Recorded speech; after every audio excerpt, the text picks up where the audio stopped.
Welcome one, welcome all. Good evening, good morning, good afternoon, wherever you are on the beautiful blue planet. I need to turn that light on over there. Stepping back in the past, I had a revelation today. I was looking at information with the Hungarian armies and what was occurring with the Ottoman Empire. Got to turn on the double echo.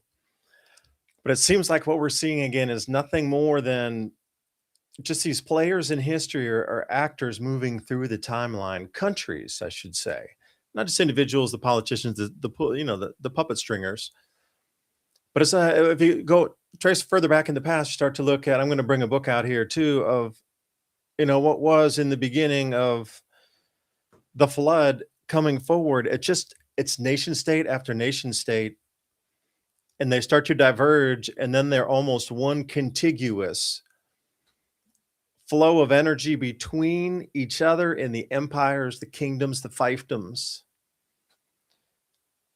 I don't know if it's on purpose, if it's a plan to continually keep this planet under some sort of management, but it does seem that there's a little bit of method to the madness in the way that these dueling power factions on the planet that own part of the planets are always pitted against each other. We're coming into a resource, I wouldn't say scarce, but it will be scarce to get it where it needs to go. Samsung went out to a silver mine and knocked on the door and said, by the way, I know you're a super giant or a super small junior miner, but we know you got silver. We're going to buy your company right now, and we're going to let you run it, and we're going to pay for everything in advance. But everything you get from that mine comes directly to us. Like that even went past the silver market itself, past the stock market.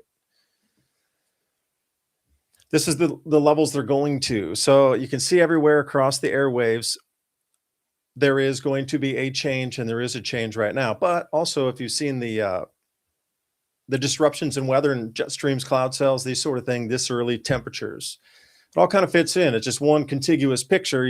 You're zooming out at different levels and different altitudes when you're looking back in history or what's occurring right now between the related pieces. Got Ransom Godwin with me here tonight, the Civilization Cycle podcast, broadcasting to you 10 p.m. to midnight every Thursday night on Rumble as the seed point. Other venues can pick it up, but remember, family friendly on the YouTube here. If we're broadcasting there tonight, family friendly audience.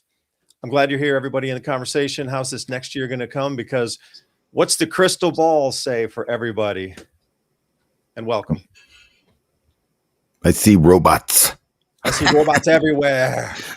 Lots of robots, but on top of that, it seems like, we kind of alluded to this last week, but I think I'll put some evidence out there that, again, and I'm not to brag, I'm not going to say I told you so, but I did mention it.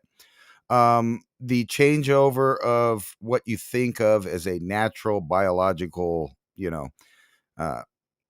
sphere of influence that the humans have been living in, us humans, is ending, and we're going to merge with technology whether we like it or not.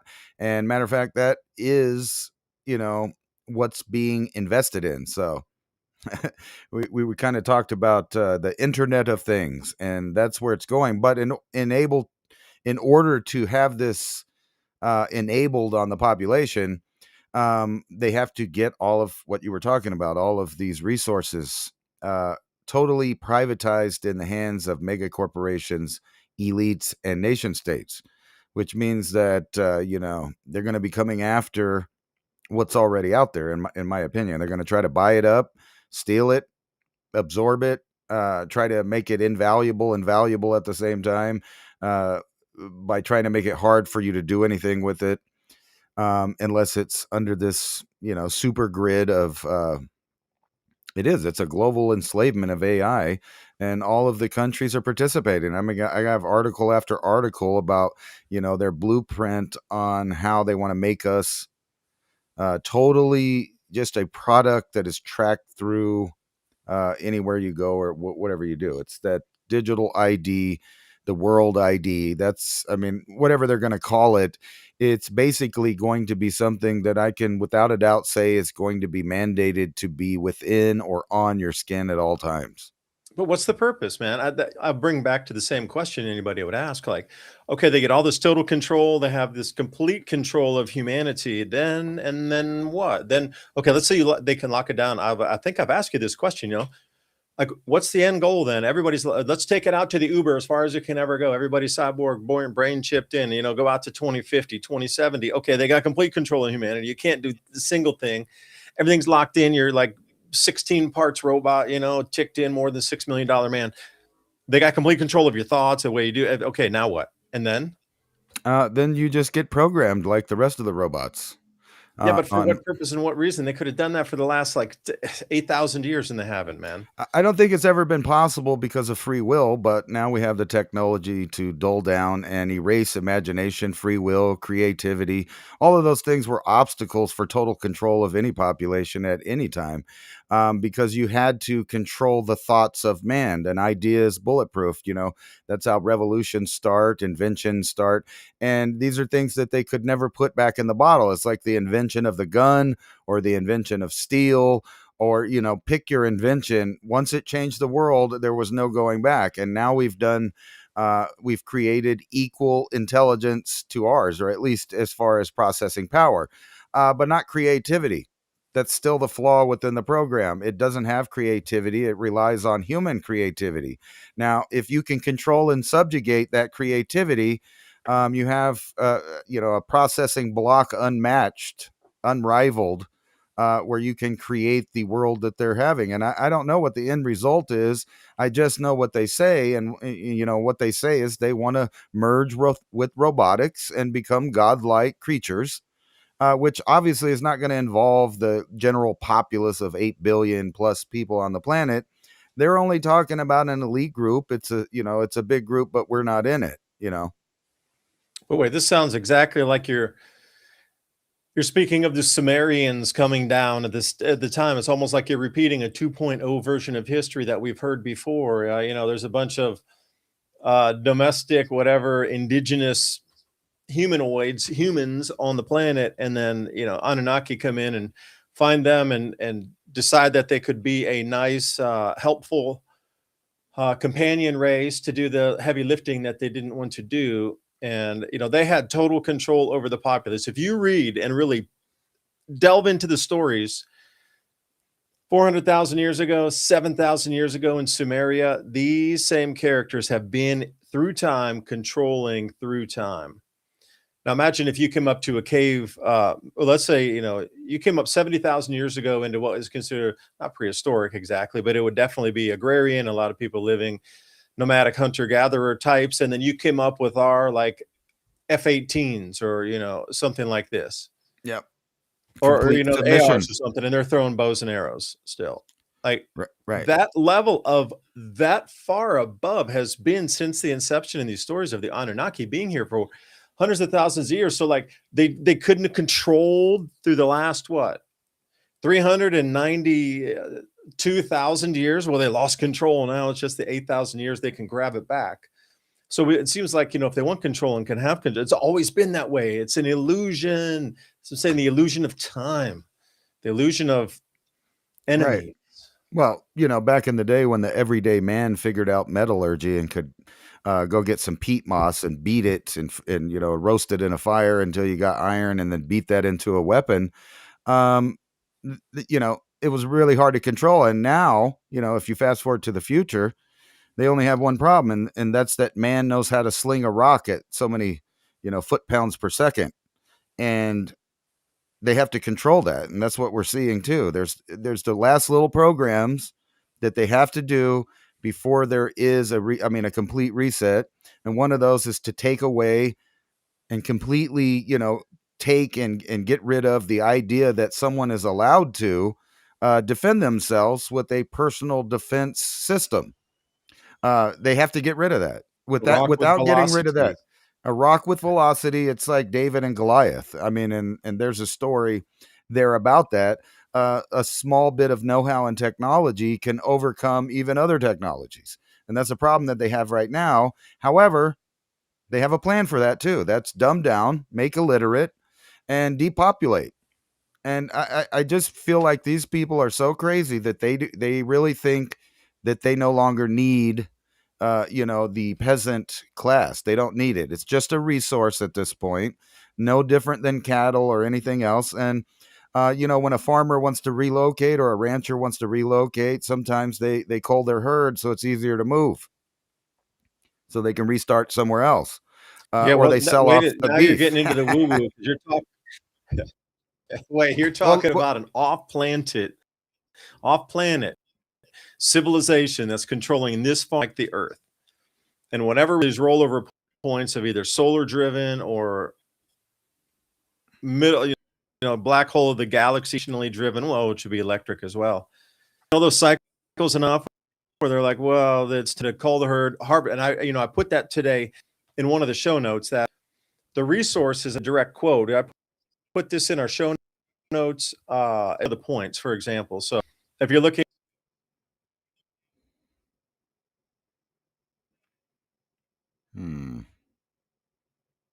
email in there, we'll get it to you. Significant rainfall in the world's driest areas suggests a cyclical shift that governments recognize as a deadline for resource consolidation, framing the populace as a harvest, secure assets before they are lost to natural cycles. And that was one of the bullet points in the newsletter that I send out weekly. You just touched on that. There were floods coming where they're like the earth was going to crack and rift and things were coming out. You would try to harvest all of that wealth away, at least, and put it in your own hands, and multiple locations across the planet called depositories, repositories, military bases, whatever it is, ports, harbors. And you would try to move everything into a possible safe zone because at least one of them is going to survive. If you spread equally all the world's resources across 20 locations on the planet, and even if we go into like a geophysical pole shift or some kind of extreme magnetic pole shift, somewhere on the planet is going to have all the exact same resources, and they are going to survive, and they are going to restart. Now, who is in charge of that? And have we seen this before? Like there's locations that had really advanced technology, really advanced medicine, mathematics, art, engineering that survived, and everybody else left out there for that period of time, 50, 100 years, went back to living like they did in the 1860s. But these 20 areas on the planet that have prepared for this have all the wealth, have all the actual tangibles. It's not about money. Forget money. Money is fiat. It's fake. The only money that has value, and it's even fake anyway, is the US dollar, the Chinese yuan, and the euro. Because I saw this incredible story about India and Russia changing money to buy oil. And the Russians got stuck with a handful of rupees, and I'm talking millions, hundreds of millions of dollars worth of rupees, US dollars worth. They couldn't sell them out on the open market. So one of the officials in Russia, I forget the name, was like, it's no good because we can only spend Indian rupees in India, and there's nothing in India that we want to buy as Russians on that volume of scale. So they had to now, United Arab Emirates and China swap their currencies, and Russia can swap into United Arab Emirates currency, which will then be onto a centralized market in China, where all these different currencies are coming using these Middle Eastern UAE dollars as the middle, because China will keep trading those back and forth, back and forth, back and forth. And those other countries can come in and swap between. Otherwise, you have the only fiat currencies are only good in their country. Like when you leave a country with the money, it is no longer good anywhere. The only place that you can do that is like US dollars, euros, something like this, Swiss francs. But if you look at all the other 200 countries that are issuing their own fiat currencies, there's only 3 on the planet that are really, or 4 that are worth anything that can be cross-swappable across all countries. But then you bring gold and silver into it, and I don't care where you go, silver is tradable like a US dollar anywhere on the planet right now. So wind that back again. There's only 4 countries that have viability in terms of what they can do for getting resources. So be a global governance structure that is then overseen by off-planet civilization, say on Jupiter, for example, and we're just a satellite colony of that, a farm on the Earth. Okay, they know there's a cataclysm coming or some sort of something that's very large that's going to disrupt food production, disrupt society for like centuries inbound here.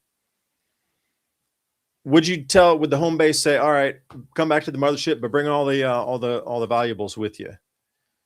We need all the gold, all the metals, all the silicon. Oh, those are wrapped up in what's called solar panels. So if you had advanced enough technology, you could rip a solar panel apart back in. You could get the silica over here in a pile. You could get the silver in this pile. Get the steel in this pile or whatever composite. Think about that. They're perfectly packaged squares for loading onto a vessel.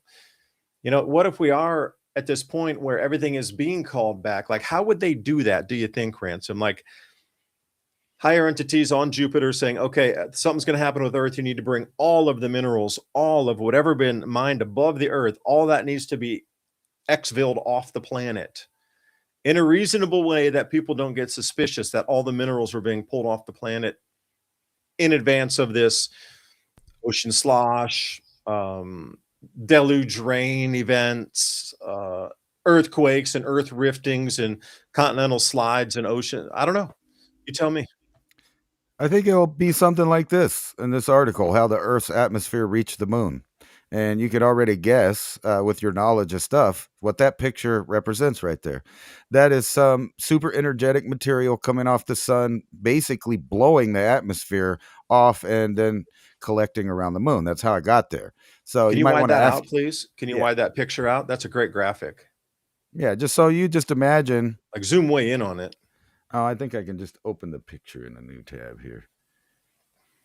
Yeah, because what's that showing is such a highly energized event that it's wrapping around the Earth and creating where that hourglass shape almost is. So you can see where if there were a huge amount of particles or just let's say space dust, for example, to make it easy, rolling toward the planet, when that hit, it would create that vacuum behind it and create and fold in on itself. And they call this a Right, zeta pinch. But it right. would be a light version of that, where it would fold in on itself in the hourglass, and where the hourglass expands back out and the energy is flowing, it would be connected to the moon. So that middle point where the hourglass would be that halfway center point between the Earth and the moon, where that backflow of particles is coming off and cause that cavitation where it reconnects on those field lines behind the Earth. That'd be interesting to see, dude. I guarantee you would see something in the sky that might be a petroglyph. And you saw that in the sky, and then how would you etch that in stone for me like 2 centuries later? I'm thinking about David 2,000 years from now. I saw some crazy like V shapes and X shapes in the sky, and I want to warn David in 2,000 years. So what am I going to scribe or carve into a rock to warn Ransom 2,000 years from now, or me? Right. Well, the reason I brought this up is because I think this is the event that they're worried about, Hmm. and they know that they need to do certain things where it doesn't take 10,000 years to recoup from it. So, we already know that they have continuity of government and all of that, but you're asking the question about delivering data to the future. Well, that's their problem as well. They also have this problem, and I wanted to show you this. So this is kind of where I think it's going in a row and why. We have the tracking thing, and then here's the question: is AI already conscious? Anyway, they say no. This guy that's talking about it, and therein lies the problem: no consciousness, no creativity, things like that they just can't make the AI do. However, that's what we're here for, and Now, wait a second, Ransom. Could I just make a real quick point on that? yeah, This is only dependent on if they're telling us the true rollout of technologies. And we've had the discussion before. Are we 50 years behind in technology of what they bring out into the public? They have already had for 50 years in military operations, that sort of thing, in different parts of the society are using it 50 years ahead of what they give us. So if that is true, and artificial general intelligence, almost all experts say within 5 to 7 years, AGI will be here, absolutely, without a doubt, unequivocally. So if you're going to wind the clock and we are 50 years behind in technology, and they say AGI is going to pop its head in 7 years, then it's already here, and we're still what, 37 years or something behind it. yeah, it could be, or even more. But the plan is 100 years ahead. So Yeah, even if absolutely. they don't have the technology at hand right now, the plan's in motion, and the plan is thinking about a world that's 100, 150 years in the future, and they're setting it up. And the only way to extract this basically data and processing power from humans is to control all of them. And the only way that they can do that is kind of like a bait and switch scenario where their lives have to get better, or at least seemingly. And in order to do that, they have to opt into these programs. So we're seeing the real hit of the this digital ID that'll be everywhere. This one's talking about mandatory on-device surveillance. In other words, you have to carry it around with you. Here's one: UK plan to put age verification in every pocket because you have to take it with you. You have to have it on you. You have to have it. Global lawmakers smell blueprint of Australia's online digital ID law, which where does that digital thing it goes in your pocket, and that's kind of where I wanted to go right here. This we predicted this exact thing. I talked about it ad nauseum a few years ago, and now here's a peer-reviewed paper on how exactly they're going to do that. And just as I theorized, they have to have it inside of you, and the way that they're going to do that is to regulate health, everything from birth control to your medications that you need. You just can't remember because remember, they're dumbing down the population. The population has to have some kind of equality on control. And if, they're not going to do it, the state will do it, the system will do it.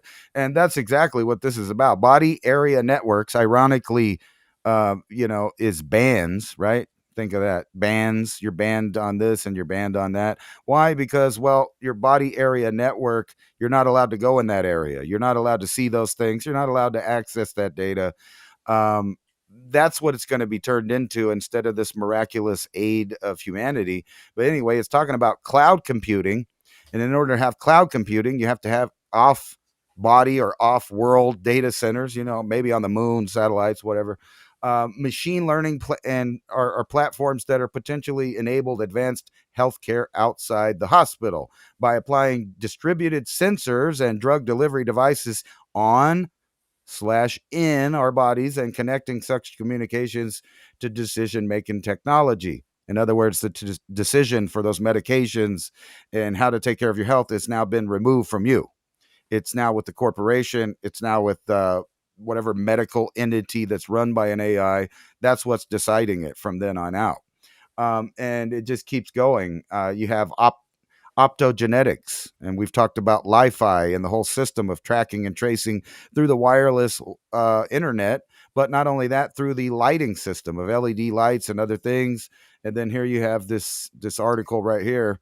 Well, Ransom, I got the cryptocurrency up here. This I wanted to throw the patent at you real quick because it's what you're talking about right here, and people will say, "No, that can't be true," but it is. This is the patent for you. Believe it or not, it's patent 666. And what it is talking about using cryptocurrency system in the body, and they're doing the body activity data, meaning that you would have to accomplish a certain number of steps, but you could lie and say, "Yeah, I walked half a mile today," but this is actually embedded in you, and you're paid in the cryptocurrency based on the movements that they can absolutely verify through implanted technologies that you actually did with your body, whether it's sleeping a certain number of hours, walking somewhere, not consuming foods because they're able to test within different kind of tasks. Okay, so move 100 bricks from here to here, and you'll get your money inside because I can verify that you did it. There's a million ways that this thing could go, but it's the same exact thing. These sensor devices are within the person themselves. They don't say exactly what the digital currency is that they're going to pay. They talked about peer to peer and Bitcoin, but I would think that I don't know if that's exactly true. I would think maybe it would be more on the edge of, let's say, Ripple or something like this. Right. So, what they're talking about is completely revolutionizing what it means to be human. And before long, it won't be an opt in, it'll just be something that you have from birth. Like credit Um, cards. yeah, and it's everything is mixed in that, and you're going to say, well, how do they program them? Well, you have a direct feed into your body, and with optogenetics and generative optogenetics is a whole science about changing your DNA and making you do things. And I've long talked about how they've had experiments with other things where they could make them change their moods, their behaviors, all of that. It's all a realized technology.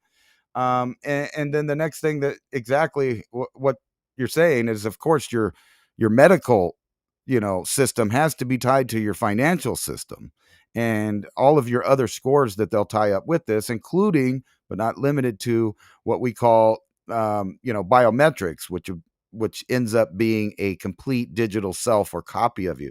Now, let me show you this article right here. So we've obviously that's their plans for it, is having AI run everything. And then we're asking, is it conscious? Not really. But what happens when we let AI run things right now? It's a complete, a show of feces, to be family friendly. It's a whole show of that because everything that they ever give it to so far, it does it wrong. It's full of errors. I showed last Thursday how, all of these articles coming out written by AI are full of not only grammatical errors, but factual errors, quotes from people that never existed. The entire world is becoming a fictional place, and they're going to be using this as a weapon. And it's not just watching TV or stuck to your phone or your tablet. This is going to be broadcast literally into your body and controlled by that. And like I said, there's not much hopes for it controlling it in the right way. Not to mention, some of the other things that come up when you think about an AI network running anything is that it can be hacked, programmed to fail, programmed to control, programmed to deceive.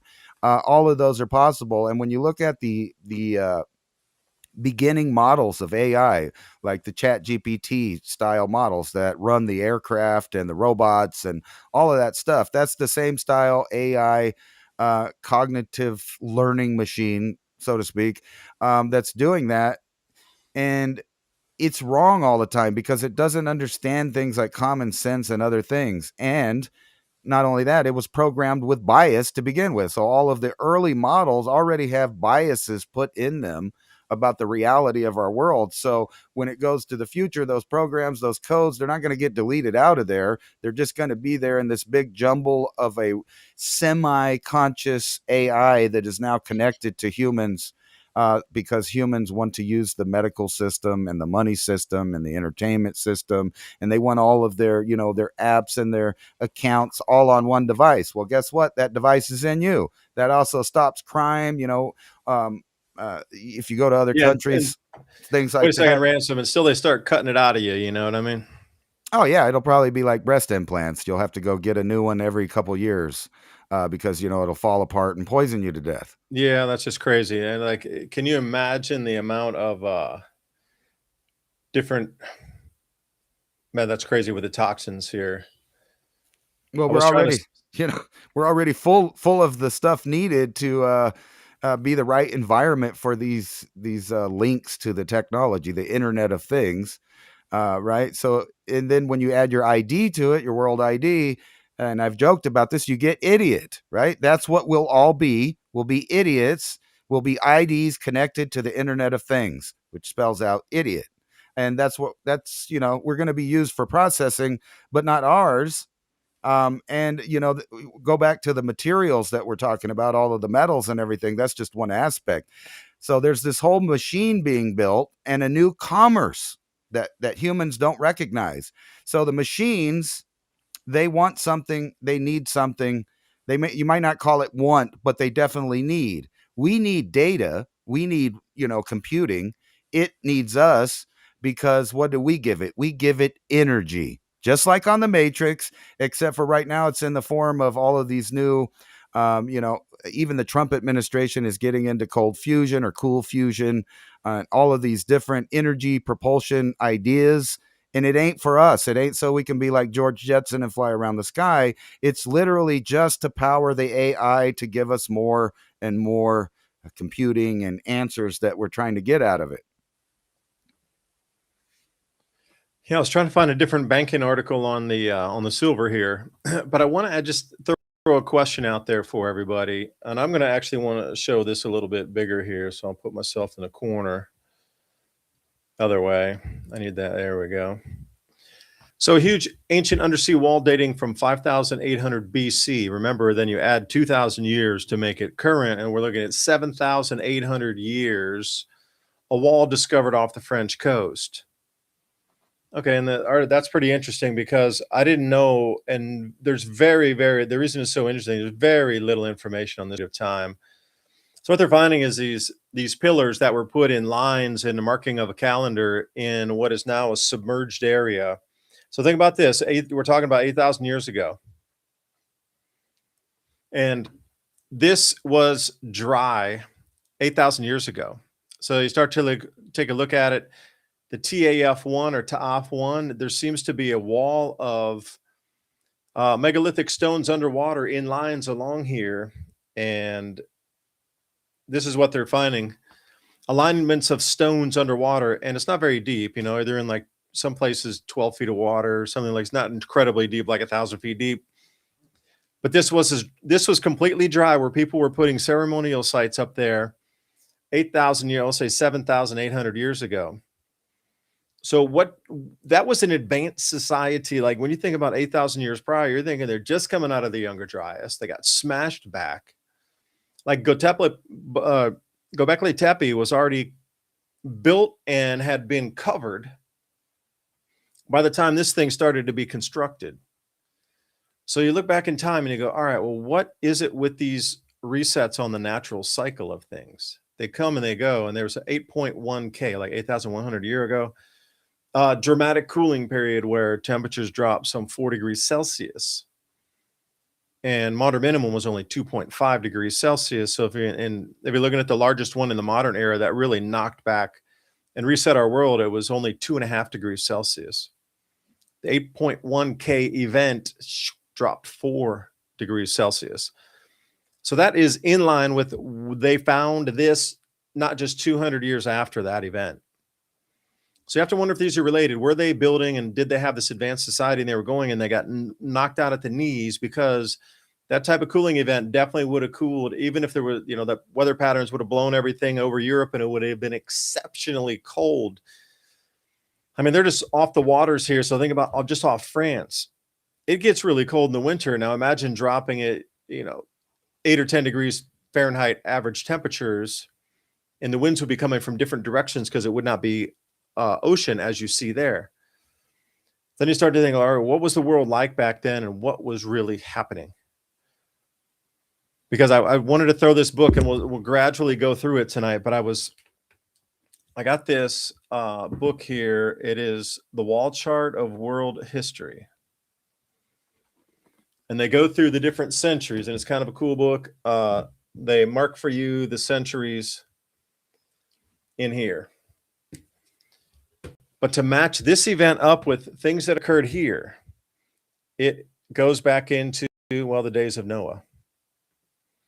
It goes back into things before our time that weren't supposed to be there. Because as you look at this time frame that we're supposed to be on here, there was supposed to be nothing 8,000 years ago. Really nothing. Can you name me a great culture from 8,000 years prior? It would have to be before the Sumerian culture, but a well-known culture equally as great as the Sumerians or the Babylonians or the Ottoman Empire or some Mongol Empire. And you need to be something on that great of a level, like you really got in your memory that there was that great kingdom or that great of an empire 8,000 years prior. You just can't think of one. 9,000 years ago, 10,000 years ago, wasn't it? No, because it just came out of the Younger Dryas era and got snapped back. No, wait a second, megaliths going back in there underwater, that's lower sea level, further back in time. And nobody's asking more questions about this thing. If there's one site like this at 8,000 years of construction,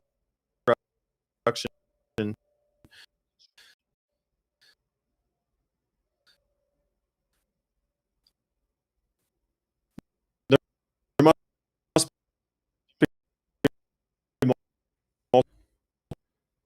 You're breaking up on my end. more. Breaking up. We're just looking in the wrong spot. So I think they have the ocean depth correct. Maybe it was 12 feet lower, and then, that's the areas to look. They're going to be all just offshore. It'd be pretty easy to, maybe map some of these areas out to find them. There must be dozens, if not hundreds, that we've overlooked. Like every time you start to find one, that was the clue that opened it up for everybody else to go looking at this specific type of place. How do we find oil? We look for this specific type of rock. How do you find gold? You look for that specific type of rock. Well, how do you find these marks in history or where those cities were? You look for a specific depths in the ocean that is now covered.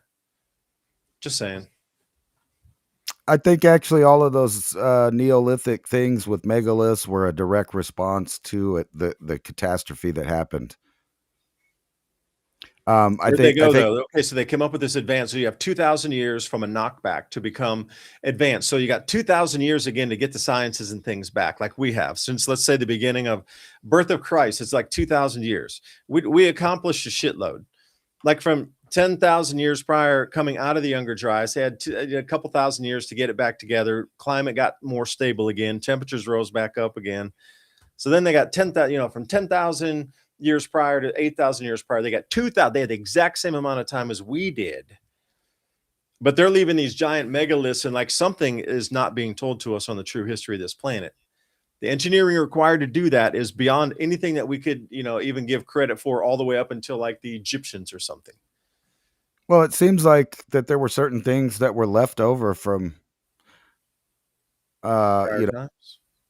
It seems like there was a lot of stuff left over after the big cataclysm that were Left over from what, Ransom? ideas before that. Like, I would say that the precession of the equinox would be proof of that, right?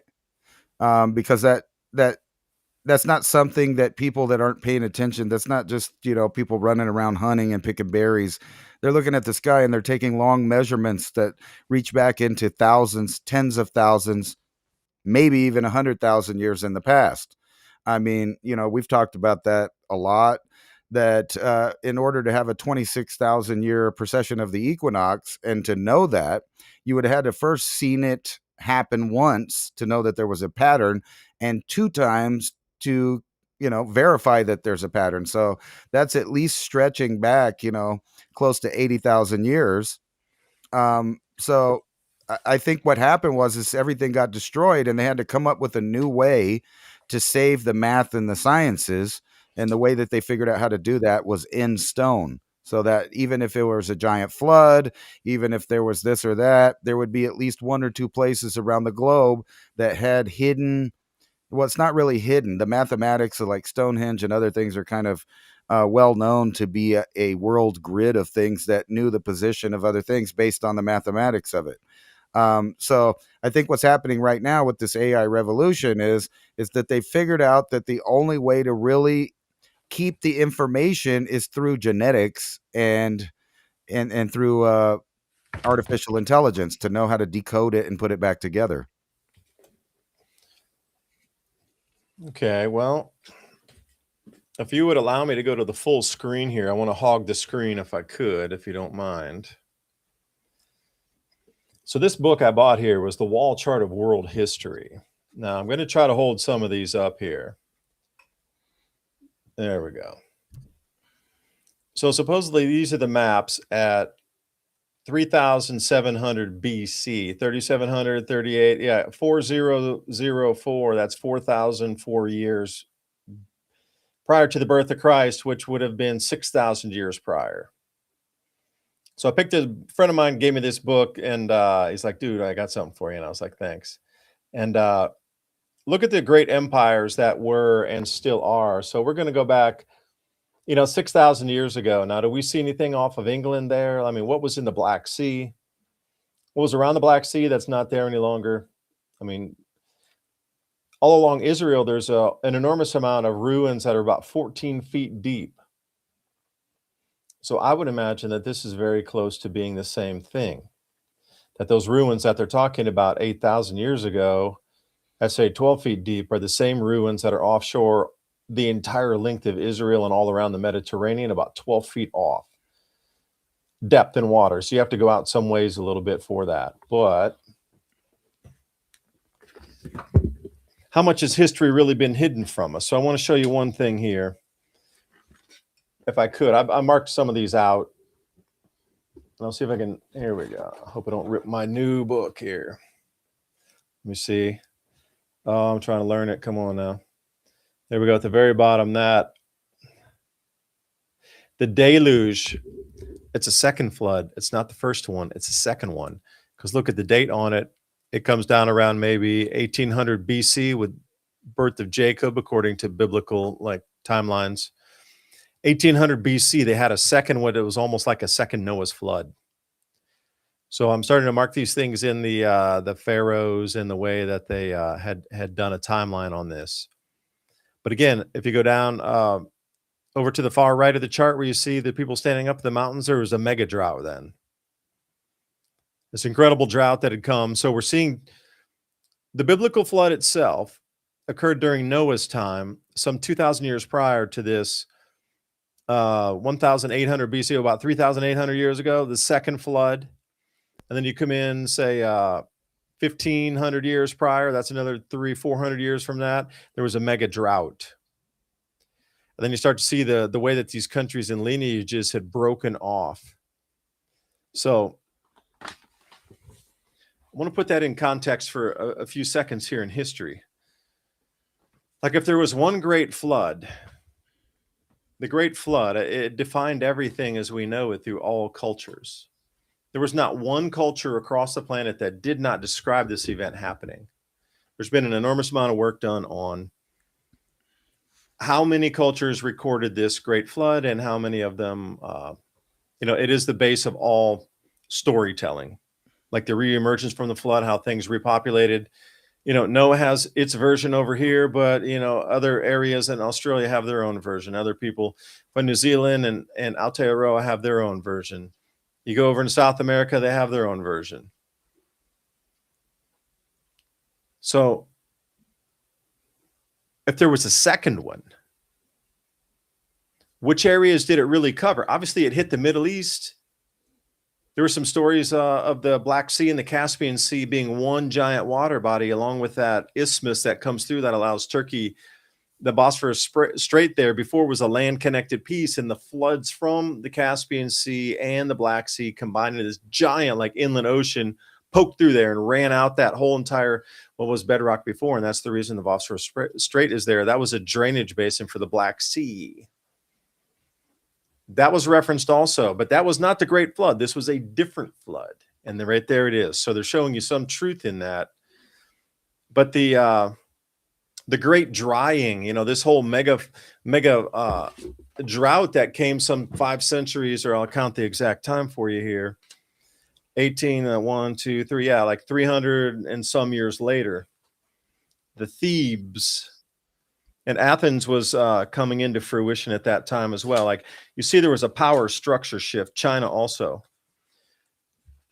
The thing I keep getting out of these books is when the climate changes, when there's some sort of famines, when there's something like the entire power structure of who controls the world shifts.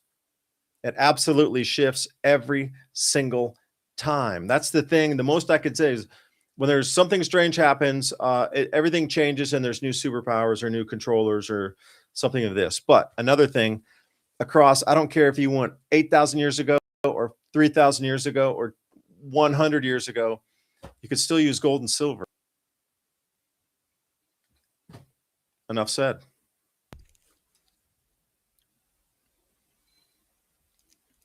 A really interesting thing about that a lot of people don't realize is the form of communication through the ages changed after the Great Flood and then went into the style that we have now, which is written literature and things for the last 10,000 years, right? But if you go back before that, before all the written literature, whatever communication they had that they wanted to send into the future from before the floods had no writing, none of it. It was all math and sacred geometry, and it was all made out of stone. So they knew that even the common man, if smart enough, could figure out all of the information that was there. And as you see time progress after that, more and more they hide the knowledge, they hide the abilities. It's way later before, they form this writing and reading style that eventually we have again.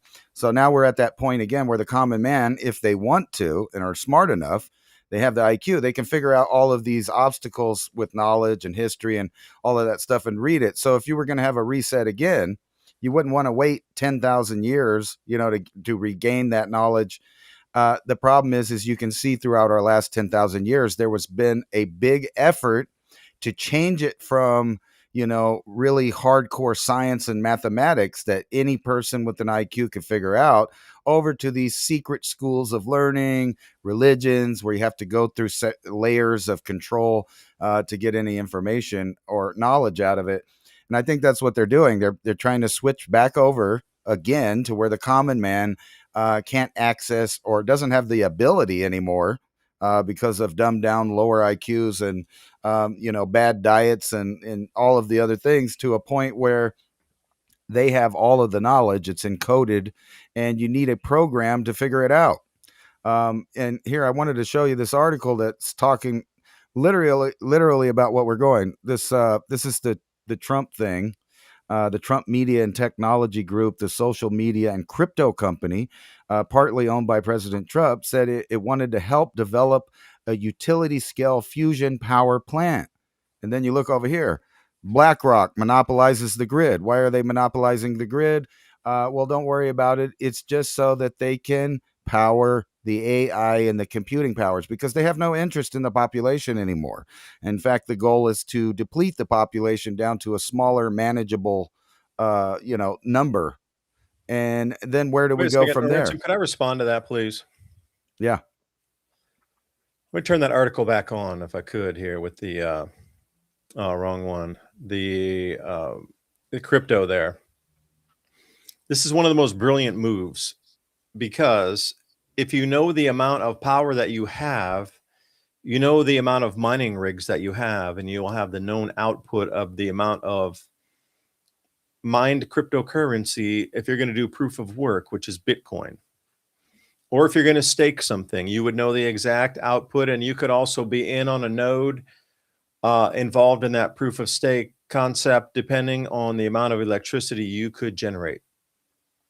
So that is truly, as a business person looking at this, that is like that is like wipe the chessboard clean. You just won everything kind of deal move right there. That is, I didn't even think about that, but owning the power companies, because a lot of people were buying private, small, like 1 to 2 megawatt mom and pop hydroelectric dams that weren't able to really tap back into our modern grid, but there was enough there to do a little bit, either for themselves or for a small area around the community. A lot of crypto firms in the beginning were seeking those out. Those are ones that could generate like, uh, 2 megawatts a day, because they knew the constant power output of that, and it was free. It was already built. The water was clean and cool, so they could run it through and cool the housing around there. Those buildings are incredibly warm, so they're always looking for ways to vent heat. But, piping cold water and piping cooler water through, or having a fan system, all free for cooling. So in the beginning, these gems were out there. Little mom and pop stuff built back in, let's say, the 50s or 60s, still working, operate 70s, still operational, but they built the next giant thing that was like 100 times larger. So these little ones that are like around and scattered, they're just doing their thing locally. So these venture capital firms come in, and that was like so buying a lighthouse. Okay. There's a lot of people who are into like buying lighthouses.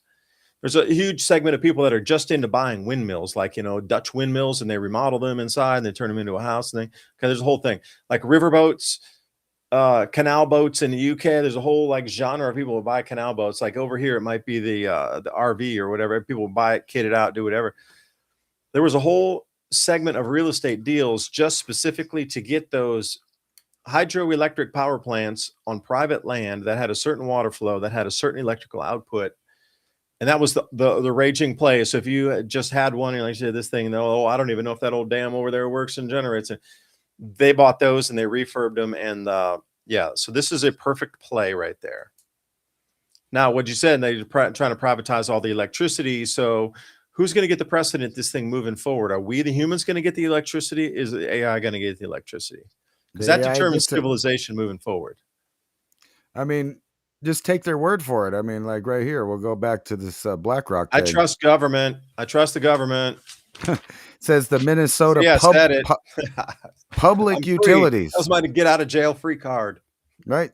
This was the Public Utilities Commission. They approved a 6.2 billion takeover of Elite. There, I guess how you say that, parent of Minnesota Power.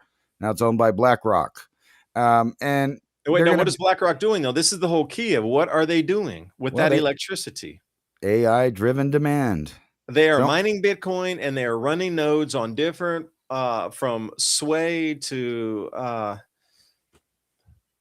in ERCOT. on XRP, XLM, you know, wherever you see those fingerprints, they need that electricity to hold a node to be able to a proof of stake thing like the Ethereum. Man, you can work in on the Ethereum network if you have enough electricity and computing power, but the computing power depends on how much electricity you have. So the whole drawback to this thing is the cost of electricity. If you could ever get free electric, like cryptocurrency, I don't know, like what kind of value it would have. If you had free electricity, you would bankrupt another industry completely. Right? The only thing about the reason that these things are worth so much because the energy that is put in, and I saw the energy put in for mining Bitcoin, like the price of that had never dropped under what the cost for the input for the Bitcoin was in pricing and electricity, megawatt hours, had never dropped below that equilibrium of how much electricity it takes you to mine a Bitcoin. It never dropped under that price in terms of how much you needed to pay for that electricity. So, a final thought here when we talk about free energy on the planet, you know, it would disrupt the oil companies and this sort of thing. And you can run that whole, you know, electricity companies would go bankrupt. There'd be just a huge amount, airlines, everything. But at the same time, all the cryptocurrency on the planet would pretty much go to zero. It would be worth nothing because, well, the proof of stake would, but the proof of work coins, like the very basis of Bitcoin, it would be worth zero. If you had free electricity and it costs you nothing, zero to produce it, and you could take as long as you want and everybody just had free electric producing and mining as much as they wanted for free, then there'd be no value in it because it's free. That is the only thing that will take down Bitcoin is when we get free electricity and there's no longer a usage where you have to have the financial input into the electrical cost to mine the Bitcoin to get it out at a certain cost. If that goes to zero on the input cost for electricity, damn, dude, Bitcoin will go to zero because it'll be nothing. Free electricity. It's like you have a free printing press. Costs you nothing. Everybody's going to do it. So it's going to go to zero. I don't think it'll go all the way to zero because Well, they okay, still 0.00001. Excuse me. Nothing goes to zero. well, what I mean is I think there'll still be value in it because there's never going to be free energy for the people. They will always be metered, whether it's through an app, just a utility charge, whatever they rephrase it as, you'll be metered anyway. And it'll be privatized free energy production. So only the big boys will be allowed to produce their own electricity and mine their own crypto and all of that with endless powers, and they'll own the public network too. So they'll be deciding how much energy you get to cool or heat your home or to run your devices at your home.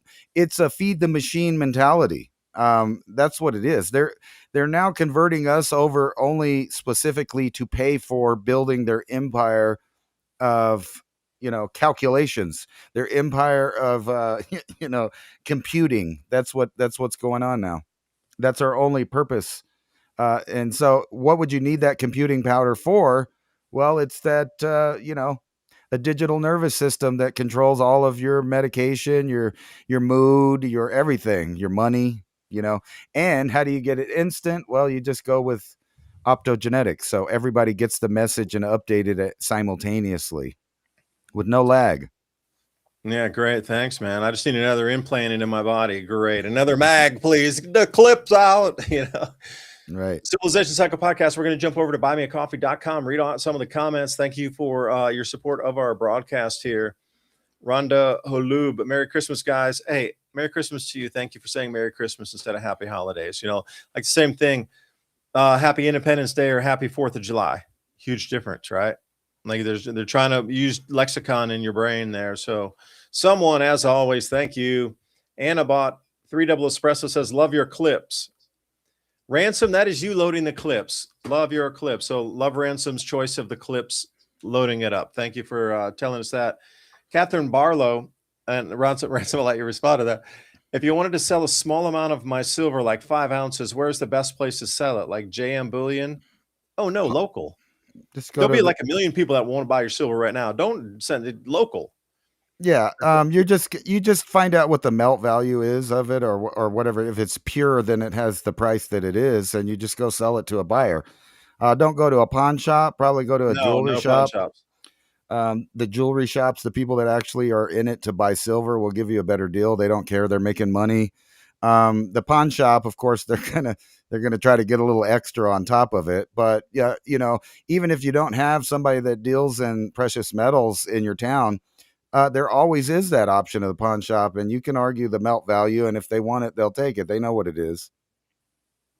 Yeah, especially now. But I would suggest maybe going to your farmer's market and seeing if you could give an ounce of silver as like into that and then say, I want a credit against it.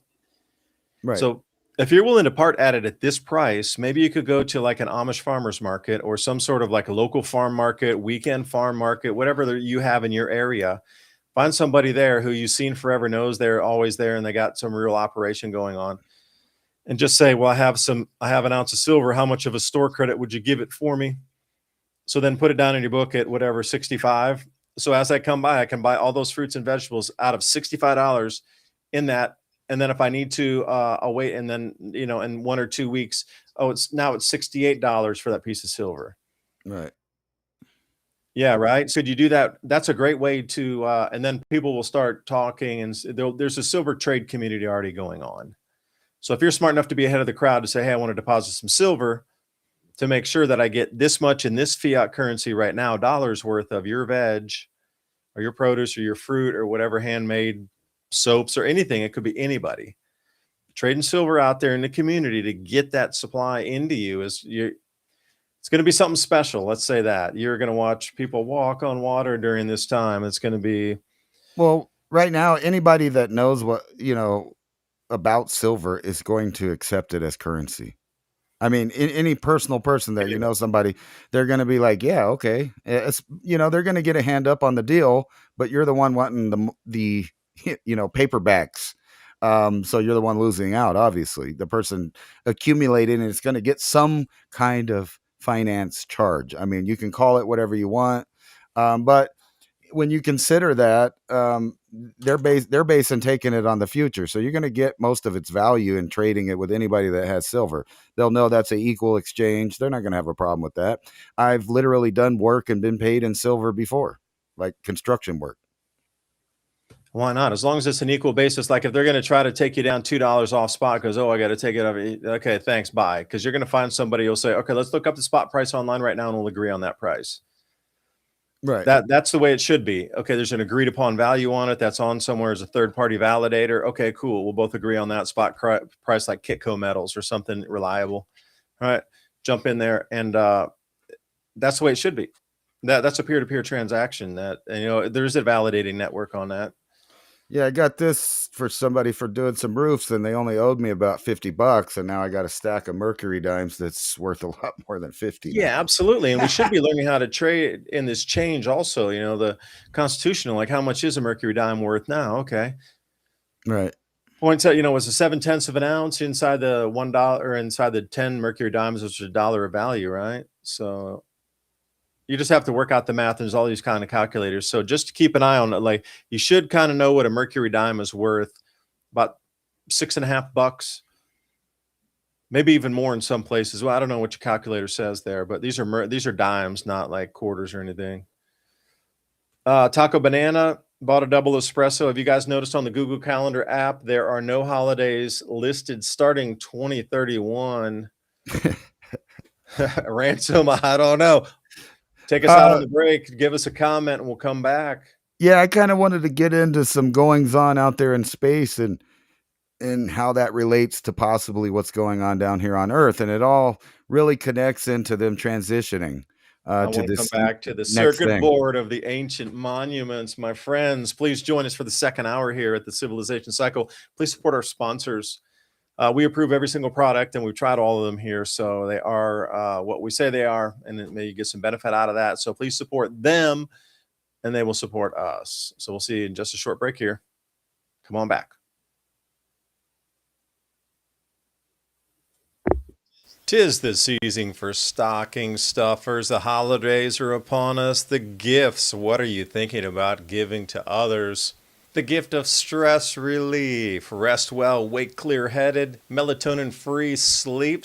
We've been told that tooth decay and gum disease Tis are the inevitable. season for But what stocking if they're not? stuffers. What The if holidays are upon us. The gifts. What are you thinking about giving to others? The gift of stress relief. Rest well, wake clear-headed, melatonin-free sleep snacks.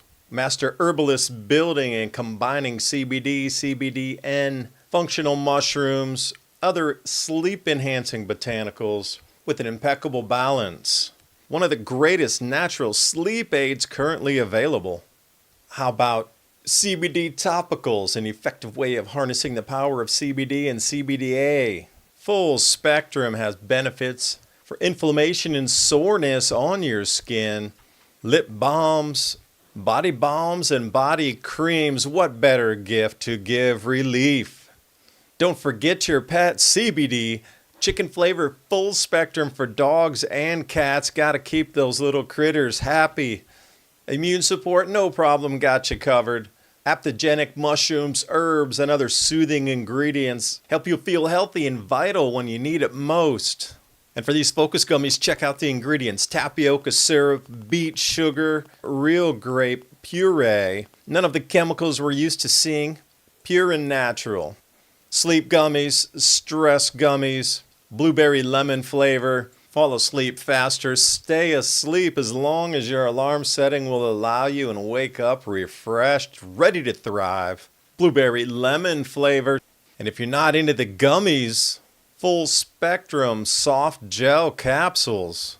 Tasteless CBN capsules delivering all the efficacy of these plant-based compounds in their most portable form yet. It goes where you go.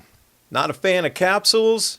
Got the ultra pure tinctures for you, delivering a fast, truly impressive range of therapeutic possibilities, from soothing stress to easing aches and pains to help finding deeper sleep. One of the easiest, most convenient ways to access it, through CBD tinctures. Have it with your coffee in the morning or on the go as you're starting your day. HempLucid.com, bringing you everything you need for a Merry Christmas and Happy New Year. Everything you've seen here and more is 50% off site-wide on Hemp Lucid's holiday sale. Please support Hemp Lucid, because by supporting Hemp Lucid, you are supporting us at the Civilization Cycle podcast, and you're actually supporting your health and yourself. Remember, that's 50% off site-wide here at Hemp Lucid for their holiday sale. Click on that link in the description box below the video, or tell them that the Civilization Cycle guys sent you by. This is not a toothpaste. It's a revolution for your teeth. Remineralize, strengthen teeth, all natural ingredients, essential oils, minerals, salts. Alpha Vedic Dental Solutions System. That's alphavedic.com/civilization. You know, we're always trying to bring you the best products here that we think will enhance your life, especially if supply chains break down further, or if there's some disruption in our lives here. It seems in the news more and more possible, but hey, who knows? Maybe it's a mind game. But what is not is keeping your dental health up. And not a lot of people are talking about this. We always see the storable foods. But what about dental care during these same emergency situations? Will your toothpaste eventually run out? Well, if it does, then what? So like I say, this whole micro gut biome is driven by your oral cavity first. So take a look at what they have, alphavedic.com/civilization. Every purchase you make helps keep our live radio show and podcast on air, bringing you more information just like this. alphavedic.com/civilization. That link is in the show notes below. And as always, I appreciate your valuable time and joining us in this ever and most important conversation as we move forward in our world. Please remember to sign up for our show notes. With Civilization Cycle podcast, you can learn what to expect as society resets. Agriculture, economy, tech, and history all have mappable cycles, and these cycles affect every aspect of our lives. We can navigate the chaos and thrive together with up-to-date news and information. Also, if you like the content we have here on Civilization Cycle, think about fueling the discussions and the show by buying us a coffee at buymeacoffee.com/Civilization Cycle. And thank you for all the support.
And welcome back for the second hour, this Civilization Cycle podcast. I was just looking up here the carat weight for a shekel, 10.6 grams of silver. Just before the break, I wanted to, flip into this book right here. I'm going to bring right there, and hopefully it'll focus in. Look under the pink Post-it note, right where that is. It is, what's it say there? Yeah, shekel, a piece of silver, and it has 53 carats, 53 CT. What is the carat weight? Now, normally in today, again, this is about 3,800 years ago. Carat weight. Now we use it for diamonds, but back then it was a silver weight. So think about how things have changed. Everything was based around silver and gold at that time. And 10.6 grams was one shekel at 53 carats.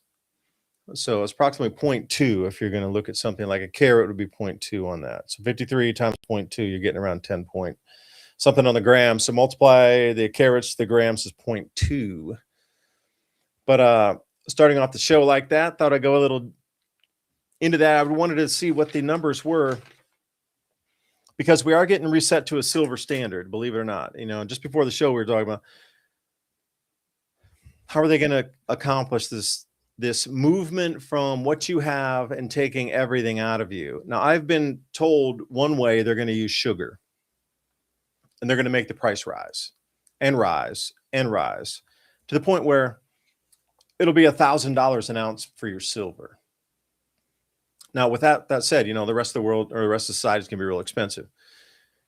But they will absolutely give you $1,000 or more per ounce to get the physical thing out of your hand, because that's the thing about paper printing. It's free. They've already allotted like $4 trillion in the U.S. economy just to be printed out of thin air. So it doesn't really matter how much they're paying for it. They're getting the actual physical thing back for free, because they're just making the free paper, but you have the physical thing they need to get out of your grimy paws.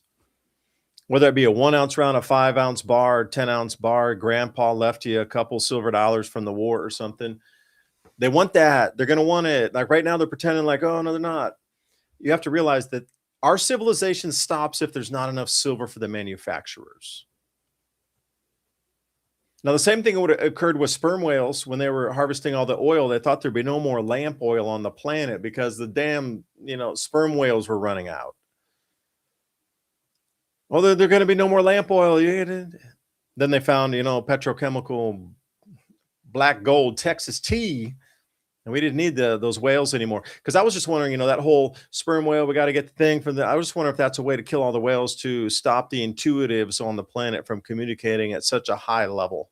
Like the giant intuitives on our planet were harvested and reduced to nothing. Maybe, and that was the first like separation, and the vibration came out of sort of sync because the giant harmonizers called whales were just butchered for 2 centuries in a row. They removed them all under the guise of needing the oil from them and the fat and the blubber, which, well, we now know they just could have switched to cows. They could have switched to anything else. They got the black. You don't think that they actually saw crude oil 1,000 years ago in the ground? Come on. Yeah, it's kind of Whales hard were to wiped believe, out right? for some reason on purpose. When you put it that way, it is kind of hard to believe because there's always been tar pits and oil leak and Everywhere. things. Everywhere. So you would think somebody at some point would have figured out, hey, you know what? There's a bunch of that. We could burn it and do stuff. But it does seem like, certain ideas are kept from humanity for the reason we were talking about before. And we're in the future now. So they have a whole, different thing. And we have, like I was talking about before, we can now understand and do things that are a danger to the system. And I say that because, smart people are inventing new stuff all the time. And that's kind of why, last week I was pointing out that they're really attacking children in the area of cognitive thinking, critical thinking, and imagination. Imagination being the most important one because that's where all innovation, invention, solutions to problems, and just ideas. And ideas are bulletproof. But if you can get everybody dumbed down, and I thought of a whole new angle on this. This digital nervous system of the Internet of Things here is basically the scheme that's going forward that is going to reduce humanity to a product that can be tracked and traced. And most people are going to opt into this, and they're going to sell it to them in the guise of healthcare. Whatever it is, your diabetes, you have depression, you need birth control, whatever it is. There's a little app for that. And I literally mean app because it goes into an implant that your doctor's now going to start talking you to get in. And it's part of this bans. And I think that's ironic because, they ban people from going outside or standing 6 feet from each other and all of these other things. This is a way to actually control those kind of crazy edicts and mandates that governments around the world give. They can take control of this body area network or a ban that uses cloud computing and machine learning to keep track of everything, run it, and do this. And then this is the part that's probably unforeseen that people might not catch on to. This replaces a lot of jobs. So, that nurse or health practitioner that helps you with your prescriptions and doing your medicine, or if you got one of those that you have to go visit and you get an injection or any of that, well, they're no longer necessary. You can just use a robot that can just basically give you a shot in the arm with a little device. And now they have control of the whole network. And now you're the resource. So back then they were discovering oils and, different kind of technologies that would change the world forever, including, we were talking about the firearm then and how that changed everything again. But now we're doing it again with controlling the human. That is the technology. Yeah, and if I might, again, I was just a little distracted looking in the book here. I'm going to keep referencing this through the night if y'all don't mind, because I think there's some important bits in here. So if we want to take a look at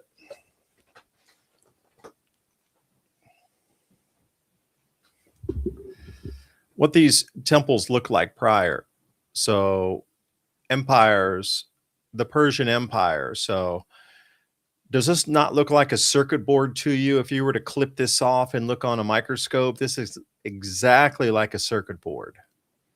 And this is Persian Empire going back,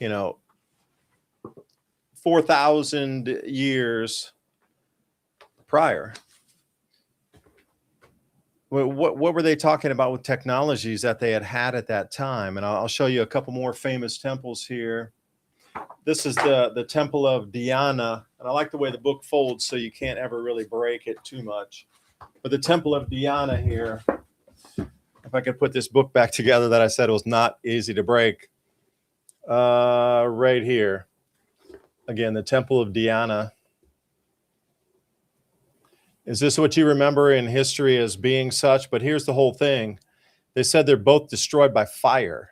And if you look all the way over here to Solomon's temple, this is Solomon's temple right here.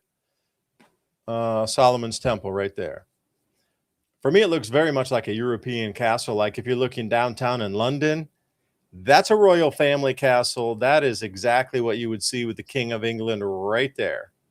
Right. Like if you're down in Westminster, that is the exact copy and the exact same With as a what little the lion Temple on of it. Diana is. And the reason I did that is, let me see what the note is. Yeah, they were both destroyed by fire. So my question was, how do rocks burn like that? Well, you would have to ask that question about Both of those were burned to the ground. I mean, literally putrefied and melted stone. Here, So if you want to ask me how two of those Egypt through on history, there? we can't melt stone today. So how did those two? What is some of the most well-known on the planet, like Solomon's Temple and Temple of Diana or Diana, how you like to say that? Come on, like you're telling me they both melted to the ground? That plasma discharge from the sun, plasma discharge. Well, those aren't the only places, Can't say much because else. you go to. And there's nothing to say about that. I mean, you see these melted, in Scotland, there's a huge amount of melted castles as well. So if we do look at that time and the time period, so we will continue from the, okay, so we got Noah's flood, and then somewhere, 1, 2, 3, 4, 5, 600 years later, we have a second flood, a second deluge. And that is approximately 1800 BC, which is 3,800 years ago. Then we go forward 300 years and we get the mega drought. And 1,500 years ago. So 3,500 years ago, we got a mega drought. We come in. Oh, I saw lightning out front. What? There's a lightning storm in Tennessee in the middle of winter. That's strange, man. I just saw the flash. You can hear the thunder out there. Oh, whoa, that's kind of shake. Damn, that was strong. Wouldn't expect that in winter. That's really strange, man. Like you get big rumbles like that coming in like spring. In December, that kind of, and it wasn't like a little, it was a boom, and it just rattled part of my window here. That's insane. So you're live through a thunderstorm report here in East Tennessee of a storm that should not be here in this time of the year, actually very ferocious, mimicking any strong storms that you would see in spring with like the tornadic events and the high wind events. It was windy all day today too. It was really windy. It was like gusty and shit was spinning everywhere. It was kind of off today a little bit. So the Temple of Solomon, that melted 3,100, 900 BC. So 2,900 years ago. And then we have another melt event here. 876. Yeah, 600 years. So that would be 2,600 years ago. So we got two referenced melting events from like incredible solar activity blast. I can't imagine what would melt rock. Like what type of heat would you have to come down to melt rock on the planet or get it to electrify with its base atoms and then deconstruct those and start to melt in themselves? It wasn't like we have this misconception of melting where you have to put the heat on it and then things come apart. There's another way to deconstruct things as well, like the horns that took down walls of Jericho: vibration, frequency, and electricity. So if you can hit a current into that, let's say there's silica in there, there's some sort of limestone, there's, I don't know, whatever, iron or manganese, whatever. if the electrical charge is in there, it would separate all the components into just their base atoms, and then it would come back together after the event occurred. So these things would almost disappear into dust and thin air when the electrical current was so high into that flow on the crust, and then when the event ceased, but it would all be melted. It would look melted as like a candle wax kind of thing. So that occurred, 900 years before the birth of Christ, so 2,900 years ago. And then again, Temple of Diana at 600 years before the birth of Christ. So you can see this book kind of validates that there seem to be some sort of strange anomalies that occur on our planet. Biblical flood, and then a subsequent mother flood, and then, and they're spaced on like 600 year, 300 year, 600 year, 300 year. So I should go through and go, okay, now there's 600 years, when there was 6. That brings us to the birth of Jacob and the beginning of the Roman Empire 600 years after that. No kidding. This is a record here of, and I kid you not, this book is intense here when you go through. It really rolls through every single possible lineage of people coming down from which places, which areas. And, I looked for Tartaria or Tartari or Tartari, the way they look at it in a lot of the old maps. Here's the misnomer too, and all of you chasing Tartaria and stuff. There's only a couple maps that say Tartaria with the A on the end. Most of it's Tartarii with the IE on the end. So if you do your map searching or your questing looking for IE for Tartarii versus Tartaria, you're going to find a shitload more maps, man. They're everywhere because that's what they called it when a lot of the French cartographers were running around recopying maps. Europe was recopying a bunch of maps. They all defaulted into like Spanish or French to do a lot of that, Dutch. There's a huge amount, like hundreds of maps if you look for Tartarii instead of the Tartaria. And I've already said that twice, so I'm going to shut up and look at the camel pictures on here and see how they discovered that they wanted to burn Copernicus. The Earth is the center. Oh, wait, sorry. No, you're going to burn, dude. It's the sun. Oh, wait, don't burn me. It's just the sun. The sun's the center of our solar system. No. You must repent and we will burn you with the stake if you don't retract that. Damn, man. That's like social media back 500 years ago. Think about social media 500 years ago. Okay, you're getting slapped on the wrist. People are getting arrested in England. But damn, dude, back then they burned you alive for having the wrong mind speak. Like, that's the kind of place we're coming from here. So if you think we live in a kind world like before, it was super kind to drawing a quarter in people. Oh, you got to believe in this. Oh, wait, the sun's not the center of the solar system. Oh, you're a heretic. It's ridiculous. Like, the suppression of information to even allow you. I'm surprised we even got this far, actually, really. I'm just super surprised. And the only reason I think that we've gotten this far is because they've allowed us to have this trickle of false information this far. Like, you look at the suppression of information across history and you just see it again and again and again. But then somehow we got this free society to spread information, yet, we're going through the same thing. It's a false dichotomy of trying to suppress information and flow of speech when it's probably all fake anyway, because the history we've been given, at least for the last 500 years, is not real. It is completely just made up fictions here. Drop a little factoid there. Oh, this empire fought that. Oh, the Holland fought Austria. And then, there was Sweden and Portugal. And come on now. What I do notice in this largest map, if I could say one last thing in my babbling rant, what did I notice in this one here? Don't care about the country in the name of writing. Either red is fighting yellow, yellow's fighting green, yellow's fighting red, green is fighting red, green is fighting yellow, continuously. It never stops, ever. This is like when you're looking at a blood flow of a vein moving through a human's body or some sort of organism. The warfare is the energy. The emotion that's generated off of warfare and death and these negative emotions and fear and like hate and these things, that's the bloodstream feeding this thing, man. This is the bloodstream feeding this thing that is controlling our planet. The whole war cycle here. It needs this type of low vibrational energy, and with the sun changing, it can't get its sustenance any longer at the level it did because humanity is changing and rising with a vibrational frequency. So this thing is starting to starve. More thunder. Man, that is crazy. I didn't see the flash this time, but that's more thunder. So this entity is starting to starve because we are not giving it what it needs in terms of like these very live. The next thing to do, if you can't start wars and get this kind of like incredibly low vibration energy, what's the next best thing? Economic collapse. You'd get sorrow. You wouldn't get actually anger and hate. You get sorrow and despair and depression. Completely different emotions. Maybe it wants to taste, oh, okay, we're going to flip it up. We need dessert now. And perhaps for this entity, dessert is sorrow. But it's for a main course, it needs anger.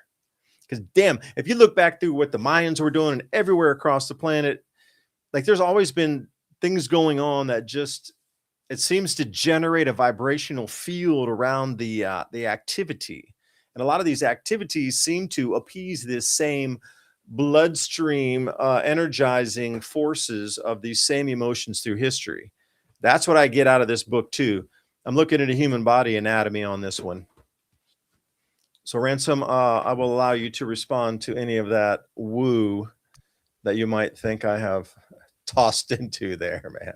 Well, I was going to say something, to kind of go back to the rocks you were talking about, these places that burned, that are completely stone, things.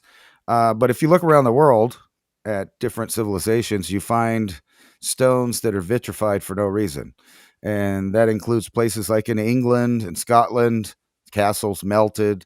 You could look at Cusco and other places where some of those megalithic blocks seem to be melted on one spot. And then you can go right into Egypt, where some of those giant megalithic monuments that, some people think it's pre-dynastic. Other people say it's who says they built it. But either way, some high heat source just busted and melted part of it. So you can go all kinds of places. Mohenjo-Daro is another place you can find vitrification of stone. And if you think about it, the places you find weird melted rock or unexplainable melted rock are also at civilization centers. So, that kind of gives a little credence to possible technologies or maybe even at a time where people live where they just had to deal with literally a plasma storm. You said what could make that, high temperature to melt that stuff? Well, superheated gas, is one thing that comes to mind, which, the next state of that is plasma. Well, Ransom, if I could interject, like we know what it does in a laboratory. Like there's a lot of experiments, plasma laboratories thing. I'm really fascinated by that. Tokamak is one of my faves. But how does it behave in the open and in the wild? See, nobody knows that. It's all conjecture. It's all figurative. It's all projections. It's all models. Nobody really knows. Like we don't even know how it would behave if it got into our atmosphere and electrified to the point that the ancients saw and started carving all those things in the rocks. Like we have an idea of it. Might look alive. Does. Yeah. But how does it really burn and melt? Is it more an electrical event that's separating the atomicals within themselves that causes that melting? It's really electrical, not heat. Like you wouldn't have to really put much impetus into it. Like if I could throw an example, like algae biodiesel, when you're trying to, you can grow any species of algae, but they're all semi-different in shapes. So there's some that are triangle, some that are, oval. And in the beginning, they tried to use presses to squeeze it down. So everybody was kind of focused in on Batrachus, which was an oval variety of algae that produced high oil content. So if you're going to produce algae biodiesel, you needed to squeeze that. But the whole thing was you had to use centrifugal, filters and this sort of thing to separate the water from the algae and then dry it. Then you could squeeze it to actually get all of the oil out of that dry biomass. But if you used aquasonics and different types of pulse frequencies in the water, you could shatter the cells just using a frequency. Now, again, if you come back to plasma, it's either in water or it's on land. It's through the air. Walk me through that one for a second.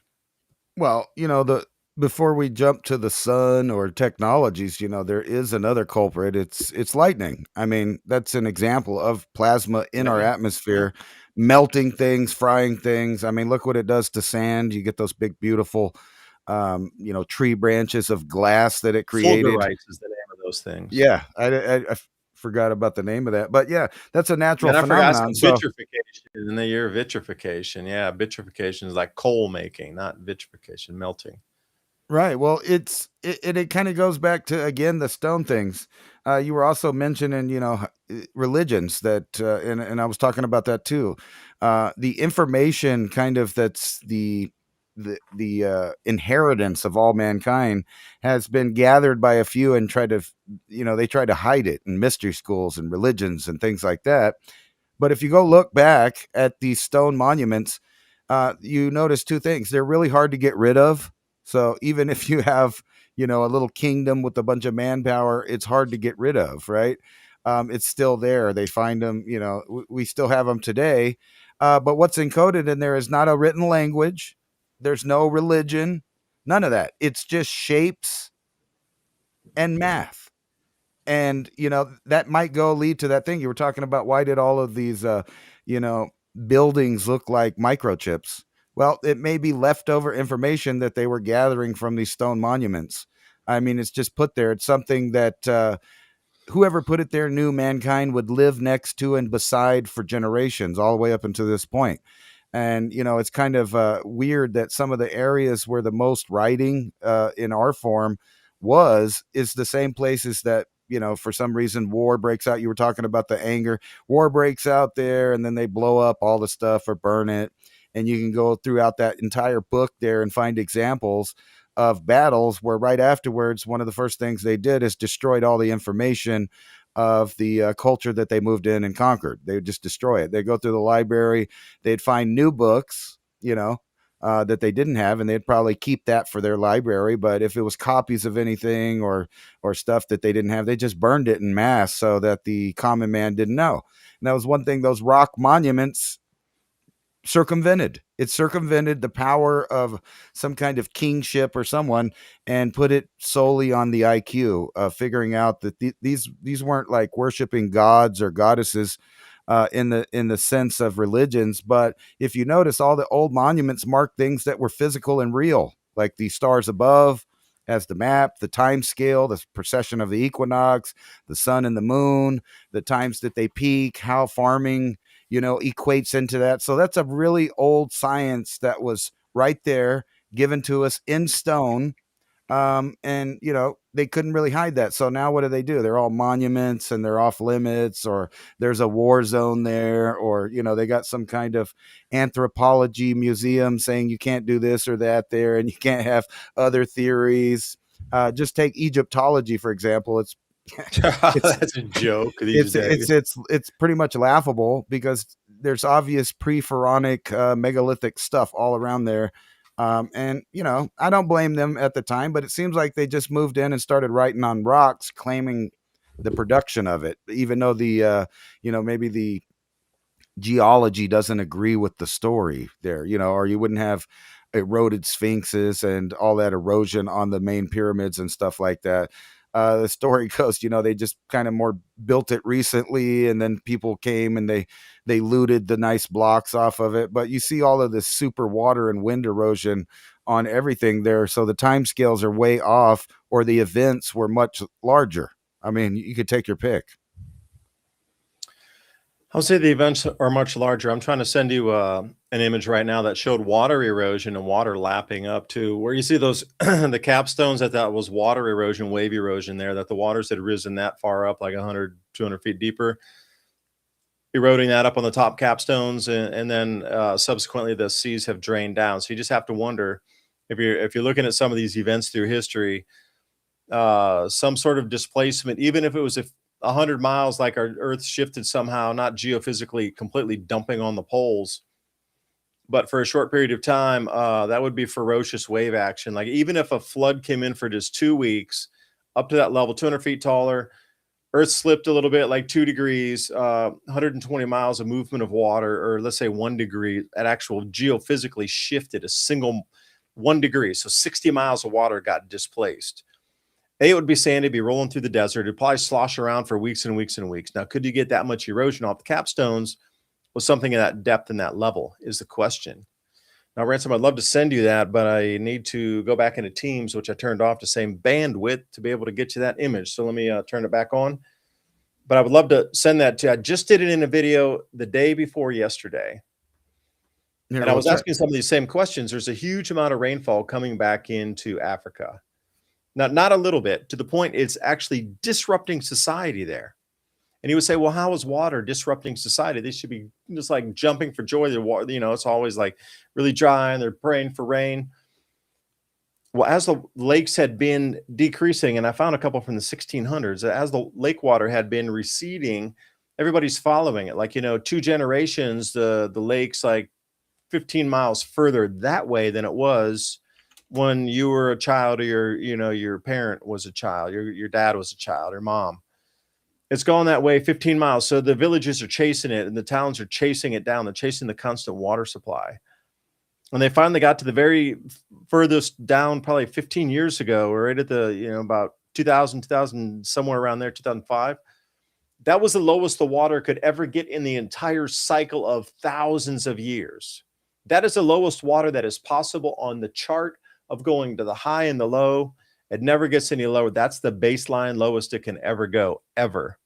Well, we've hit that point, and now it's starting to refill.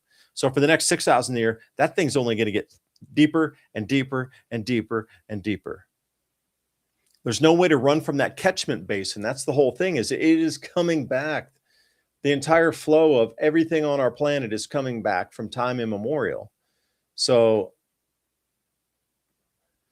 what would you do? Like, a lot of governments are responding by building hydroelectric dams across Africa in the desert because they know the water's coming back. See, that's the first thing. Like, if you're looking at white elephant projects funded by the World Bank or the International Monetary Fund, they were pushing like billions, tens of billions out to these literally white elephant projects. We're going to build the largest hydroelectric dam in one of the driest places in Africa. And you would laugh and say, who would ever fund that? That's the most ridiculous thing. And it filled up 5 to 6 years early on the wildest projections. As they always try to oversell it. Yeah, it'll fill up in 7 years. Well, it filled up in 2. Like, whoever knows this is in play knows that the rainfall is coming back. Like, there's dams in Chad. Like, whoever in the hell is going to finance a hydroelectric dam in Chad, in one of the driest places again on the planet, like in the Sahel, man, never had rain for hundreds plural of years. And you're going to build a hydroelectric dam. See, this is why everybody thought it was such a scam with the World Bank. But now the rains are coming back, and those are going to be viable dams. They're going to produce the electric. And once Africa gets electrified, they're going to follow the same path as the U.S. They're going to be able to electrify. They're going to have constant oil and gas. They're going to have constant energy and roadways. And, it's just going to be, they're following the fourth turning. This Western world finishes at the 80th year here. The beginning of the 80 year starts in Africa. It just moves. The money just moves. And that's what I'm seeing here too, is the money just moves. It moves from place to place. Now here's also another one, if I might. Notice the flow and the pattern on this one here. Or maybe I need to jump back on that. Excuse me. I lost my fingering on it, if I may. Now, if you look at the throws on this one here, what do you see? It's an ebb and a flow. Like, everything's moving forward and different lineages are coming off, and then what do we see? A complete bottleneck where there's only one lineage from Tehran that continues. Like, everybody else has died out. Their entire lineage at that point ends. Do we see that? Like, there's only one strand that continues in its flow of populating our planet. Right? There's only one. Now, I'd like to point out this as well. We come to the same kind of flow. We're at the end here, where all these simultaneous, incredibly small flows are all going to go to zero. What's the one? The big red one in the middle is probably going to continue. That's what I would say, and think about that, because if you follow what Ransom had been talking about earlier, the constriction of human population on the planet, it's only going to flow in one direction. And I will have to dissect in and see what this red one is, because I didn't want to hog the mic up too much. But there are patterns that are repeatable and recognizable that are here. And this lineage looks like the largest of the reds comes from Nicholas II and Ivan the Fourth. That's the lineage that looks like it shall continue.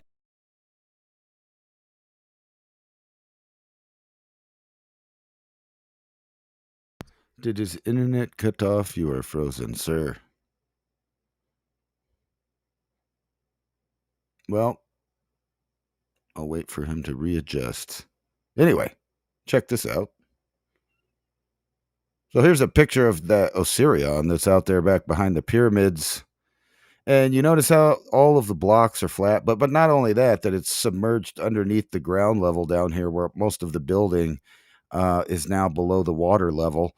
And you don't see like super erosion on there except for at the top where they dug it out over the time, but it was filled with water. So all this stuff got messed up. But if you look over here in the corner, you see some like not Pumapunku, like Cusco and other Incan sites construction style. And then you find these flat, perfect right angled blocks in here. But none of that's really, eroded too much. It was buried. But if you look at these guys up on the surface, they got, a lot of water erosion and wind erosion. I mean, so that's a pretty big difference between what's going on above ground and below ground. And, the question is, was this full of water in pharaonic times? I think it was mostly. I think they were only accessing the top levels of this, which means they probably didn't build it. But nowhere where you go, you find just mathematics, no writing on any of this super big stuff. No religions, no histories really, just math and shape, seems like. Anyway, I don't know what happened to the Dubai. Maybe the lightning got him. Check this out. I think he's getting hit by some thunderstorms right now.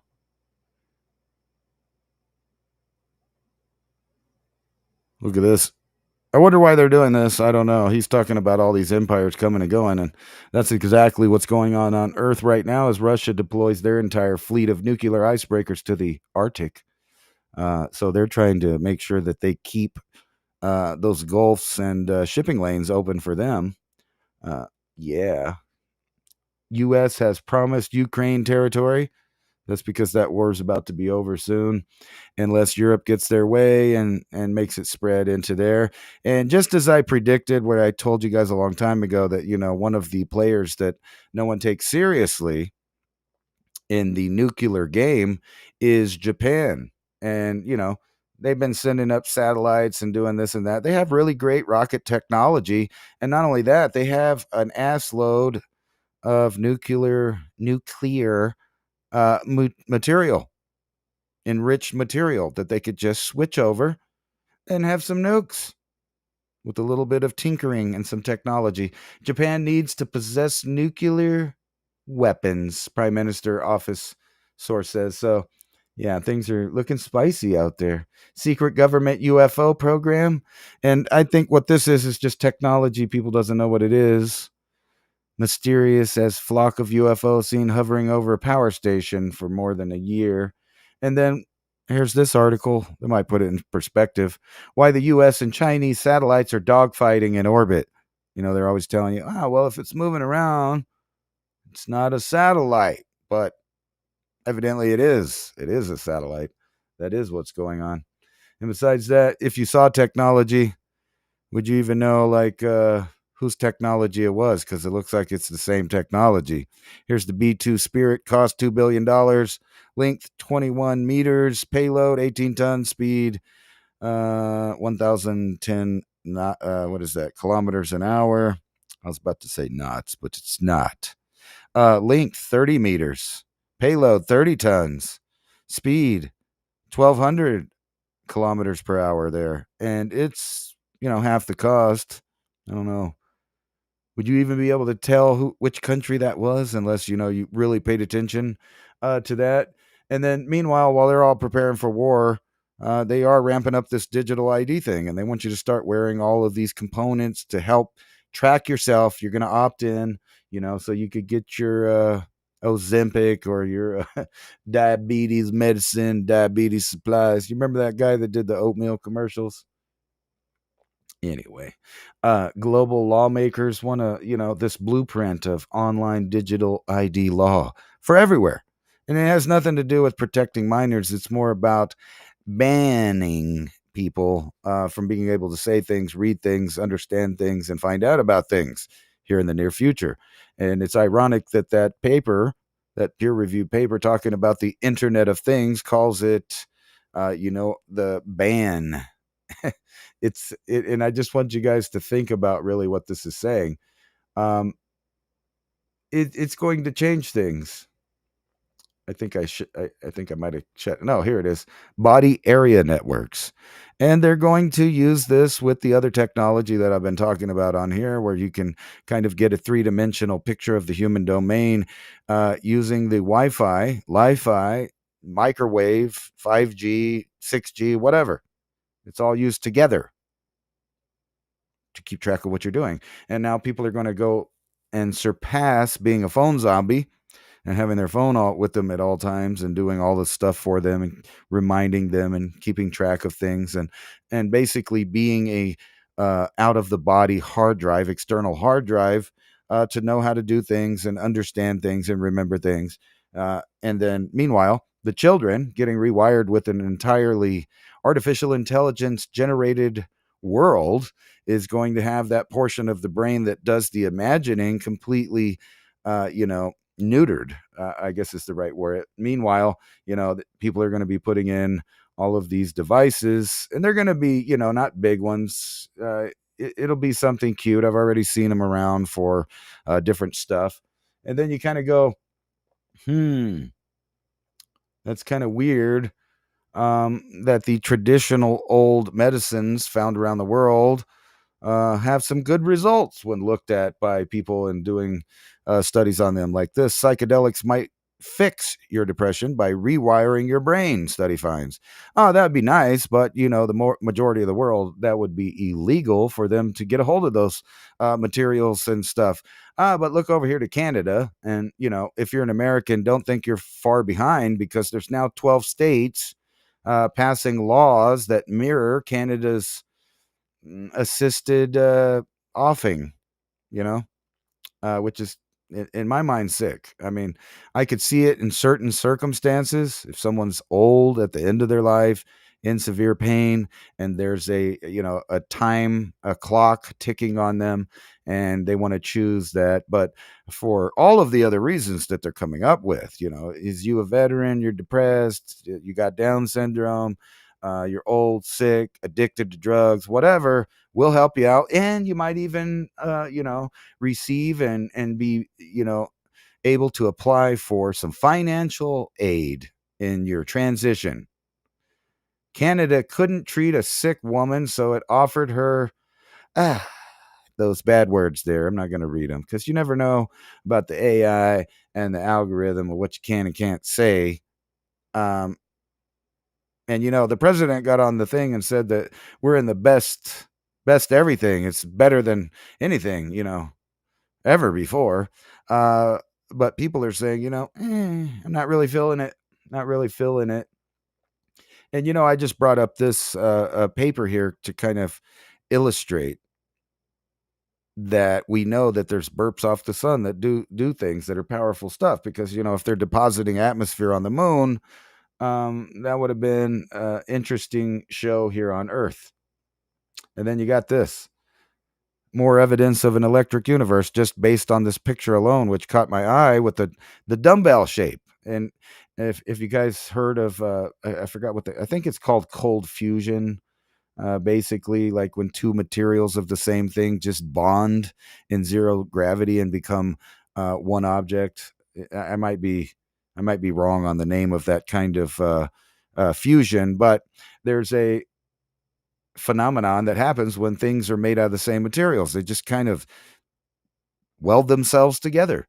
First of its kind cosmic collision spotted 25 light years from Earth. Astronomers initially thought the dramatic burst of light was a new exoplanet, but it turns out it was, things smacking together.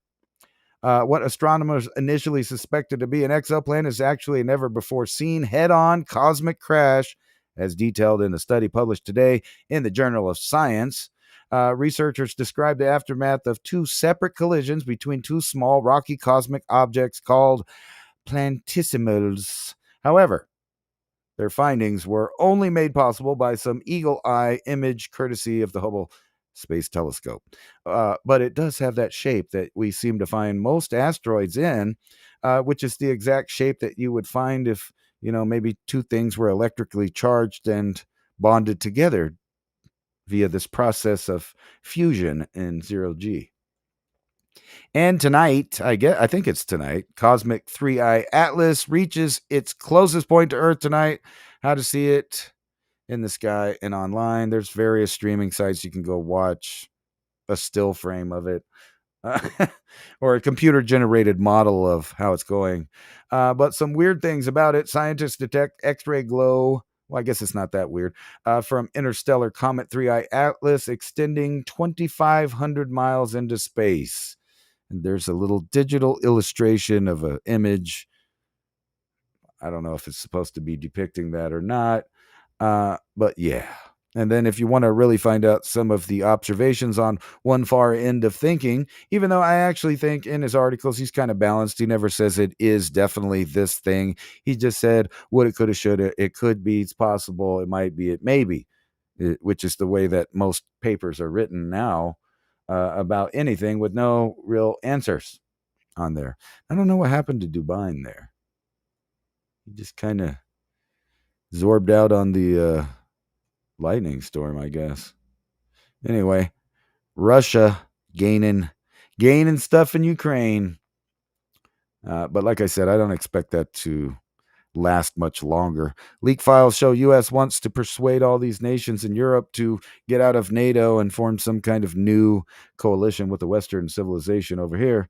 But I can't stress enough, maybe you shouldn't take inserts into your body to deliver medication or other things. You might just be part of the Internet of Things, but you'll need your ID, and then you'll be one of the idiots. What time is it?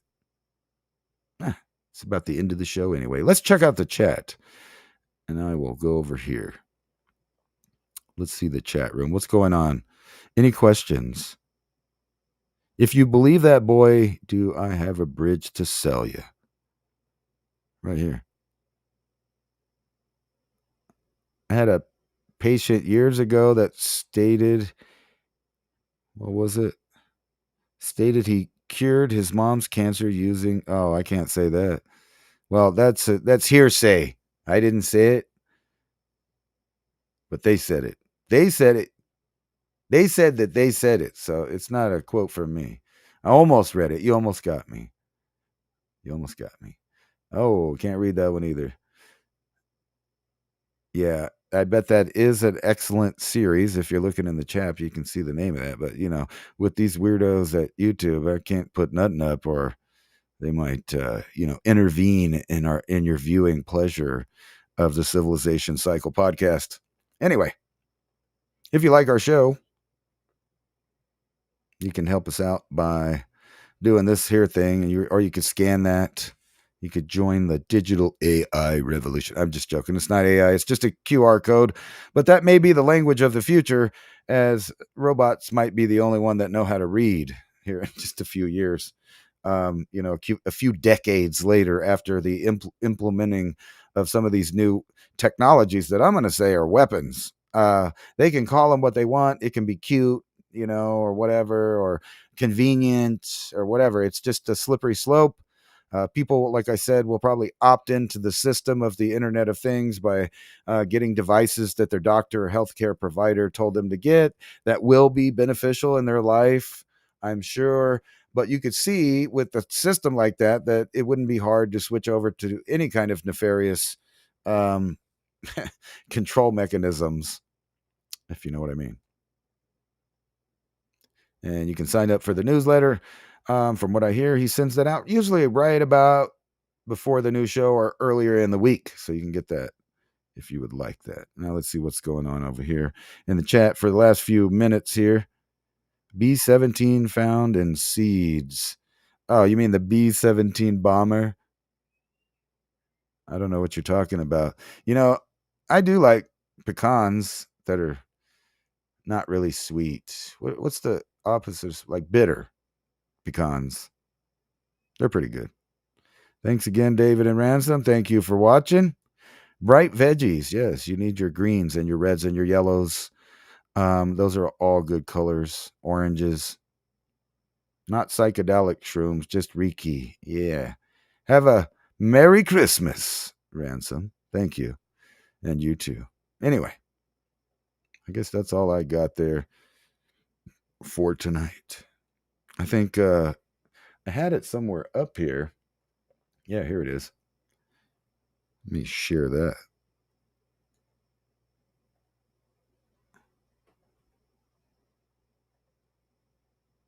Yeah, so there's some storms blowing through Tennessee right now. I think one of them destroyed his internet connection, most likely.